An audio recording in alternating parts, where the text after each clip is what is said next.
Commander, it's customary to evaluate results after a mission of reasonable significance.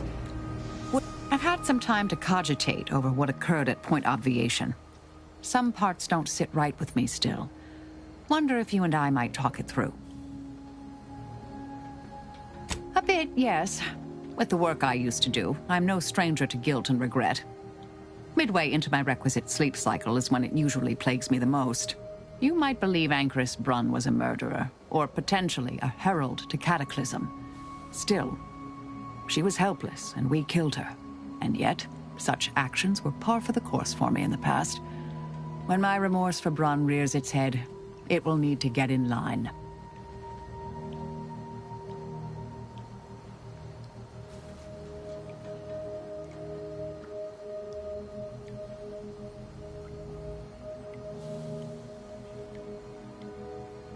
Yes, Southworth was complicit, and now she's dead.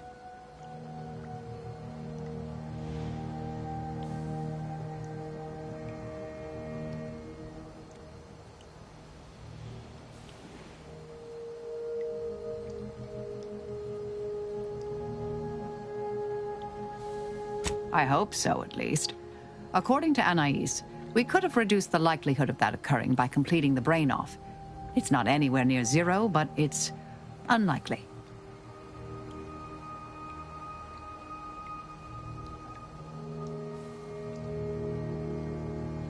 You were there.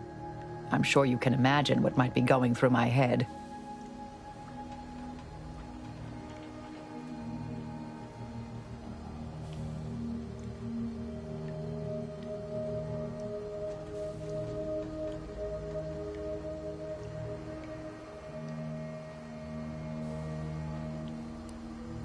That is a reasonable understatement.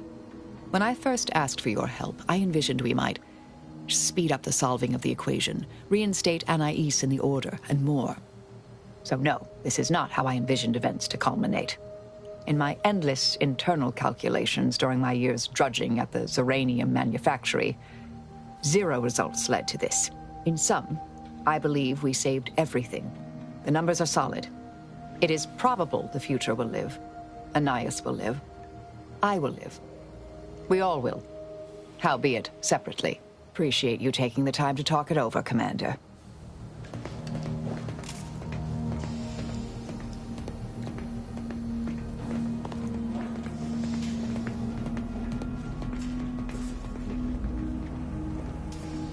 Your pet mechanical has been something of a nuisance lately. She bludgeoned me on multiple occasions, and earlier she came at me with a live electrical prod. I suspect I should be annoyed, yet I find myself nostalgic. It reminds me of my Academy pain tolerance seminars, minus the broken fingers.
These temporary indignities of the body are nothing contrasted to the Order's future. Keep those eyes open, soldiers. Corneal frostbite be there.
The Protectorate have dug themselves in real good. If we approach head-on, we're signing our own death certificates. We need another plan. It's not just a good idea, it's the law. Feeling distracted? Daydreaming on the job? Mental refreshment centers are there to help you. Don't risk falling prey to imperfect thoughts. Go now. A good plan, but cloak and dagger techniques may only get us so far in a battle of this scale. We'd be better off with direct support. You are the raw material for perfection. From the lowliest subject to the most exalted vigilant, we must all fulfill... Now that's a plan I can get behind. We're all in this together.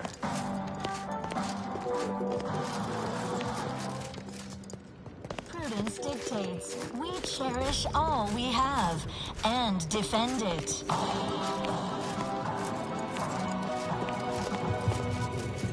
Enemies envy our prosperity, disdain our sense of community. They sneer at our contentment.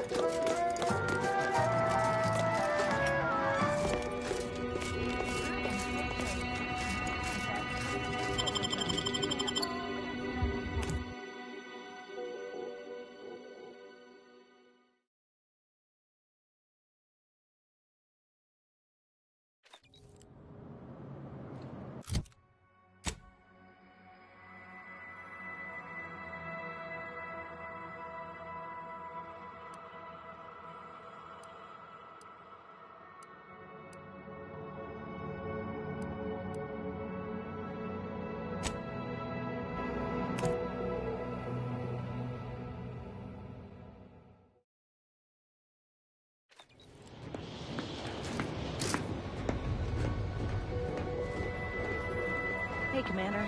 Something tells me the Order won't be keen on letting an enemy soldier walk through their gates. Reckon I ought to step away? If they disdain Inez, I somehow doubt they shall appreciate me anymore. It may be best to leave me behind as well.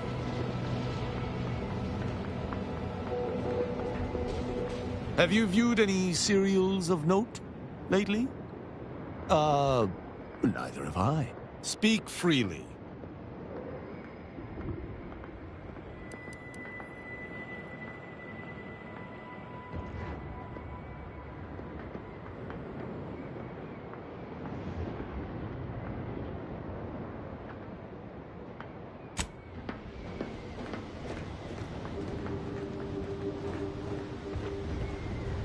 Heard that rift near the archive has destabilized.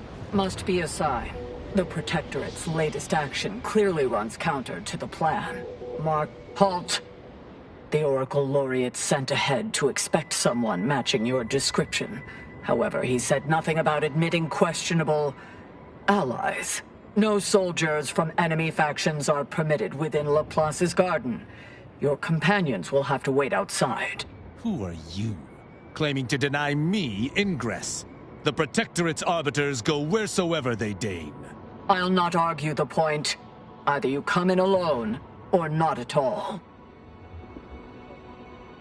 Laureate Beckett did impress the importance of not delaying you. Very well, head on in. But behave yourselves.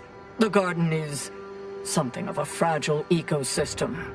Impressed as I am that worked. I ain't sure about this.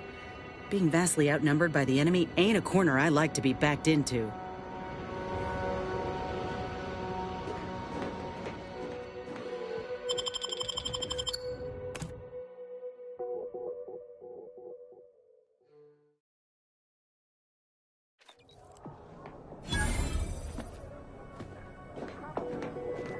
Agent, I have a message for you. On behalf of the Order of the Ascendant, and her impermeable wisdom, the presiding bishop Ruth Bassar, welcome to Laplace's garden. The presiding bishop is presently indisposed, but I've been instructed to direct you to the Artificer Laureate for whatever pressing matter has brought you to the garden. She's working in Belvedere Hall's secondary courtyard. Enter the large building at the top of the mesa ahead and follow the first hall on your right. Oh, yes. The vicar did ask me to direct you to him. How positively forgetful of me. He should be waiting for you in Belvedere Hall's main courtyard at the top of the stairs. The Artificer Laureate is head of the Department of Applied Scientism, overseeing the exemplars, or craftsmen, of our order. Weapons and technology all fall under her purview. Oh no, not at all. The presiding bishop routinely spends time in a sensory deprivation chamber to hone her mental faculties. Of course, she does seem to be logging more hours in the chamber of late, but I'm certain that's all part of the plan. The rest of the Laureate Council is capable of managing affairs while the presiding bishop is occupied. Really, it's no reason for concern. Nothing in the garden is. Look around you. I don't see a battlefield. Do you?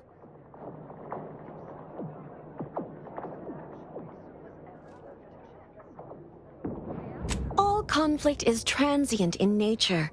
To dwell on the negativity of a moment is to risk missing the opportunity of what comes next. Those in the garden have enough perspective to remain present and to focus on what matters: science and progress. And you for recognizing such quality of vision. But now, I fear I have kept you long past an ideal duration. May all your problems precede solutions.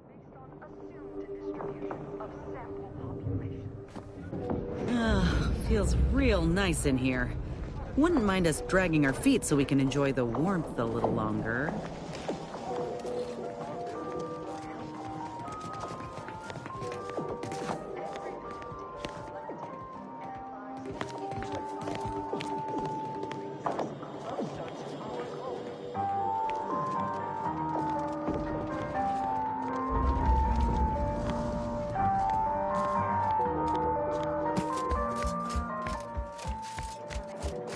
Agent, over here.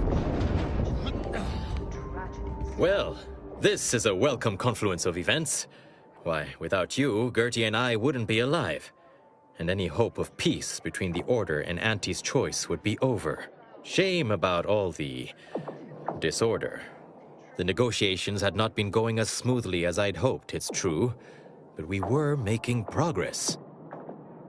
While making our escape, we encountered one of the renegades of my order, wounded and dying. He sought to unburden himself, now convinced Wiley's calculations were wrong. He told us all about that terrible De Vries woman's plan, and theorized you must have stopped her. Well, I think that's what he said. There was quite a lot of gurgling. You have mine and Gertie's utmost gratitude for intervening.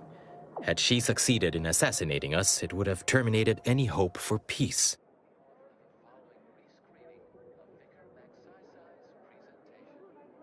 Officially, not at present. Gertie and I have kept up communication through back channels in the hope that the discussions can be reconvened in due time. It is my earnest belief that this is the optimal course to chart for the Order, and for Arcadia. Though we could certainly use assistance from an outside force like yourself.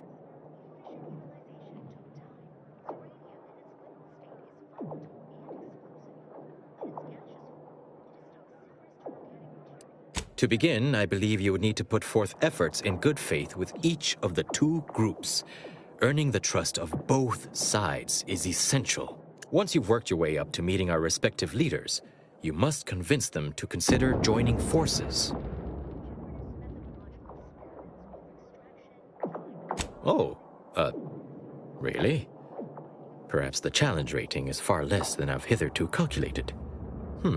Well, obviously you'll likely have to act as an intermediary between Ruth and Auntie, which will require some verbal finesse. But let's worry about that step upon reaching it.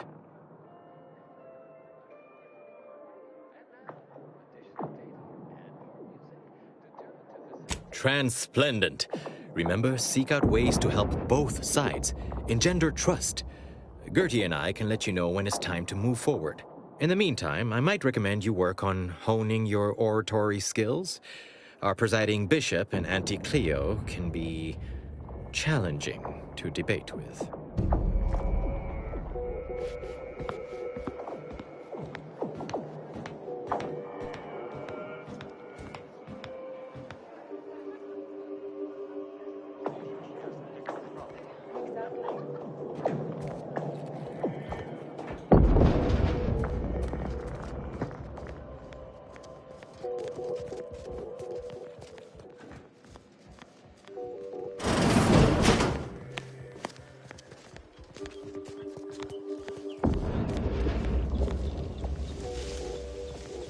A visitor? It's for the best that you're talking to me now instead of mid-work.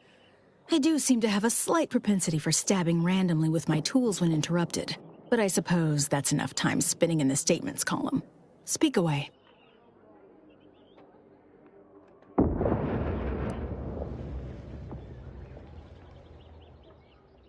What are you... Beckett. Another prediction that he hasn't seen fit to notify me about. A more cynical exemplar might posit his doing this to be intentional. If you're here, I imagine you aim to petition the presiding bishop for her support, which is hardly a surprise. She is the most important individual in Arcadia.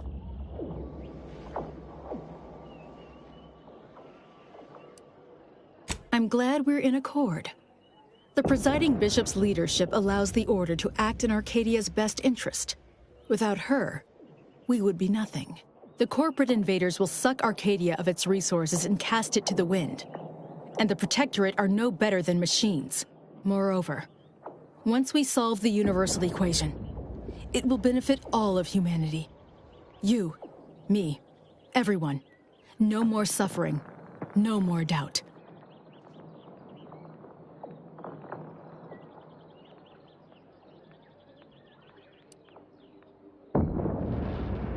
Well, I hope you'll see in time. There is a task of pivotal importance to the Order, but I cannot entrust it with just any come-by-chance outsider. As head of the Order's exemplars, it's my responsibility to assess whose aims upon Ruth may be malicious. Prove yourself to me first, then we may discuss the rest. To the point. Very well. A myriad of cultists have taken over the settlement of Newton, which is a nearby site of historical but not strategic significance. I want them gone. Once there was a bridge stretching from the settlement to the archive, but it was destroyed by a rift. Best keep your distance should you travel there.